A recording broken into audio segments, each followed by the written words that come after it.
Ici Michel Jean. Ici Annie Gagnon, bienvenue à JE. Vos cartes de débit et de crédit contiennent une foule de renseignements personnels. Les lecteurs utilisés par les commerces, ils permettent de les lire via la bande magnétique ou encore la puce. Ça, c'est selon la carte. Mais voici une révélation troublante. En fait, avec certaines cartes, n'importe qui peut accéder à vos informations personnelles simplement en utilisant un téléphone intelligent. Voici la démonstration inquiétante qu'en a fait JE. Les institutions financières canadiennes émettent ces cartes munies de cette technologie depuis au moins 2008. Le petit symbole qui apparaît ici signifie que vous pouvez payer une transaction simplement en effleurant un terminal PayPass ou PayWave, sans rien signer, sans entrer un NIP. Souvent, vous avez cette carte et vous ne le savez même pas. Ce symbole-là, vous le connaissez? Non, j'ai même pas vu sur mes cartes. Il n'y a pas que des puces sur vos cartes, le saviez-vous? Non, mais qu'est-ce que d'autre? Ce qu'il y a d'autre, il y a à l'intérieur une deuxième petite puce avec une antenne qui communique vos informations personnelles. Nom du titulaire, numéro de carte et son expiration. Il suffit qu'un terminal l'interroge et la carte lui envoie les renseignements par radiofréquence ou en langage technique par RFID. Je sais que j'ai 2 de mes cartes qui l'ont, mais je ne l'ai jamais utilisé. Mais le RFID est-il aussi sécuritaire que les banques veulent nous le faire croire? On a souvent démontré qu'un malfaiteur peut facilement acheter un terminal pour une centaine de dollars sur Internet. Un terminal qu'il cache dans un sac pour voler à la dérobée les informations de vos cartes. Mais les choses vont vite. Plus besoin aujourd'hui de cette quincaillerie. Un téléphone intelligent dernier cri arrive à faire le travail. Marc-Olivier Assoun s'est déjà fait voler son identité sur Internet. On peut aller chercher toutes les informations personnelles de la personne, c'est-à-dire son nom, son numéro de carte. Et on voit tout ça là, en lettres. Là. Comment? Tout simplement en téléchargeant une petite application sur un téléphone intelligent. Alors. Christine Quintal s'est fait cloner 3 fois ses cartes par des terminaux corrompus. Son institution lui a toujours remboursé les milliers de dollars retirés par les malfaiteurs. Si maintenant je vous disais qu'il est facile maintenant d'aller chercher les informations de votre carte de crédit sans même aller vers un terminal, comment vous réagiriez?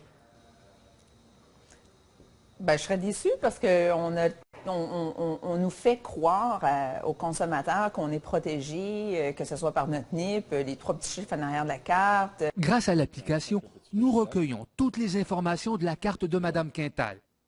Est-ce que vous reconnaissez ce numéro de carte? Malheureusement, oui. Oui. Oui.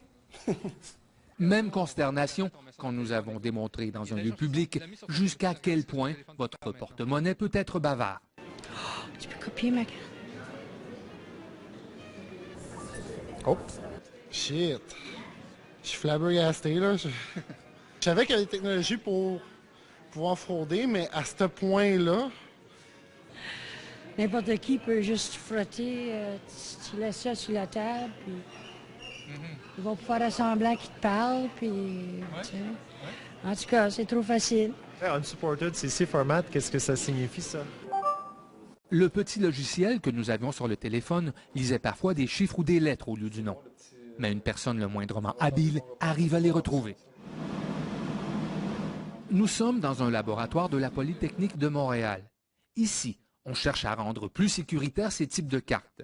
Sabrine Jaïda a réécrit une application qui ne lisait pas tout. Alors on peut lire à peu près toutes les cartes de toutes les banques. Exactement.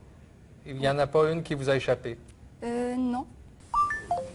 Voilà qui soulève toutes sortes de questions. Moi, je le mets dans l'arrière de mon sac à dos, donc n'importe qui peut toucher mon sac à dos sans que je m'en rende compte. L'unique chose que je veux vérifier maintenant, c'est à quelle distance Near Field fonctionne bien avec cette carte. NFC pour Near Field Communication. C'est le dispositif de lecture par radiofréquence vendu avec certains téléphones Android ou BlackBerry. José Fernandez dirige le laboratoire où travaille Sabrine. On est déjà capable en laboratoire, on s'entend que c'est un laboratoire, de lire à des distances de 1 demi-mètre jusqu'à 1 mètre. C'est pratiquement barre ouverte pour quelqu'un qui veut frauder. Je peux l'utiliser pour créer une nouvelle carte avec ce numéro-là sur sa bande magnétique et donc faire des achats avec une fausse carte. Je peux l'utiliser sur ce téléphone-là avec des nouvelles applications qui s'en viennent pour faire des transactions. Si le RFID contenait aussi les 3 chiffres à l'intérieur de la carte, ça c'est vraiment une folie. Non, La carte ne transmet pas les 3 chiffres de sécurité au téléphone. Mais avec les informations recueillies, vous pouvez faire plusieurs transactions sur Internet, comme par exemple sur Amazon qui ne les demande pas. Puis quelqu'un qui ne surveille pas son état de compte avant 30 jours, puis il y a plusieurs gens qui ne les regardent à peu près pas, leur état de compte. Surtout ceux qui se contentent de payer le minimum. Dominique Gervais, avocate à Options Consommateurs, a étudié les contrats qui lient les consommateurs aux émetteurs de cartes de crédit dotés de RFID. Des contrats qui promettent de nous rembourser en cas de fraude. Mais quand on se met à gratter sur la responsabilité zéro, il y a des conditions. Donc, votre compte doit être en règle. Donc, si vous avez un retard de paiement, vous êtes responsable de la transaction frauduleuse qui est arrivée. Vous ne devez pas avoir eu une fraude ou une transaction non autorisée sur votre compte dans les 12 derniers mois. Donc, ça aussi, vous devez démontrer que vous n'avez pas été négligent par rapport à la perte ou le vol de votre numéro de carte de crédit. Pourtant, la loi de la protection du consommateur limite à 50 $ ce que devrait payer le titulaire d'une carte en cas de fraude. On a des cas de jurisprudence, donc les gens ont dû aller se battre devant la Cour des petites créances pour récupérer leur dû. Non seulement les contrats ne respecteraient pas la loi de la protection du consommateur, mais les institutions bancaires se placeraient dans une situation litigieuse en livrant si facilement vos informations. Si c'est le cas, c'est absolument une violation de la loi sur la protection des renseignements personnels. Là où il faut faire une analyse juridique plus poussée, c'est de voir si effectivement cette pénétration est due à une insuffisance des protections de sécurité que les compagnies ont pu raisonnablement mettre en œuvre. L'association qui représente les grandes banques du Canada a refusé de rencontrer JE. Mais le commissariat à la vie privée, lui, a pu discuter du problème avec elle. L'impression que j'ai eue, moi, de mes conversations avec eux, c'est qu'ils sont très conscients de ces risques et qu'ils prennent les mesures appropriées. Desjardins et les grandes banques nous ont référé à Mastercard et Visa qui ont développé la technologie. Pour toute réponse, Visa nous a envoyé un communiqué dans lequel il admet un faible risque que les données soient interceptées. Il ajoute cependant qu'il a élaboré de multiples niveaux de sécurité pour chaque transaction. Nous attendons toujours la réponse de Mastercard. Le problème, c'est que pour aller vers ce monde meilleur de transactions sécurisées, il faut changer tous les lecteurs existants dans tous les marchands un peu partout. Et si les banques vont si vite, c'est à cause de la concurrence des compagnies de téléphonie cellulaire qui vendent déjà des appareils capables de payer les petits achats par radiofréquence et capables aussi de prendre au passage une petite commission d'1 ou 2 sous. Mais en valeur absolue, c'est à peu près 100 milliards de dollars par an au Canada pour une valeur moyenne de transaction de 13-14 $. En poussant PayWave ou PayPass, les institutions bancaires souhaitent s'emparer de ce marché avant les compagnies de cellulaire.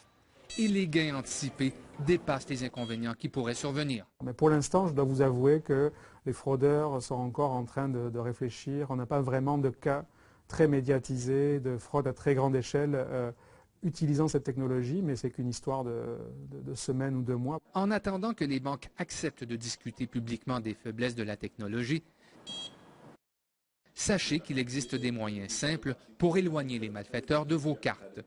Une petite enveloppe comme celle proposée par Marc-Olivier Assoun fait du bon travail pour couper les communications entre vos cartes et un téléphone intelligent trop insistant. Tout ce qu'il faut, c'est d'avoir une épaisseur de métal conducteur qui va envelopper la carte et bloquer le signal. Maintenant que vous savez à quoi ça sert, qu'est-ce que vous allez faire avec cette enveloppe-là? Maintenant, je la conserve précieusement avec ma carte. Les applications du RFID sont infinies. Bientôt, les passeports en seront munis. On trouve déjà cette technologie dans les permis de conduire plus du Québec pour traverser la frontière américaine. Cependant, la technologie soulève beaucoup de questions auxquelles le Commissariat à la protection de la vie privée du Canada devra répondre dans un rapport qu'il doit remettre d'ici la fin de l'année. Selon les dernières statistiques disponibles, il existait plus de 74 millions de cartes de crédit en circulation au Canada en 2011. C'est 4 millions de plus qu'en 2010. Et cette année-là, le montant des fraudes par carte de crédit représentait plus de 365 millions de dollars. Il a grimpé de près de 20 l'année suivante pour atteindre plus de 436 millions de dollars. Étonnamment, l'Association des banquiers du Canada associe cette hausse importante à l'arrivée de la carte à puce. Les fraudeurs se concentreraient maintenant sur les transactions où ils n'ont pas besoin de présenter de carte, comme par exemple les achats en ligne, et ils affineraient également leur technique.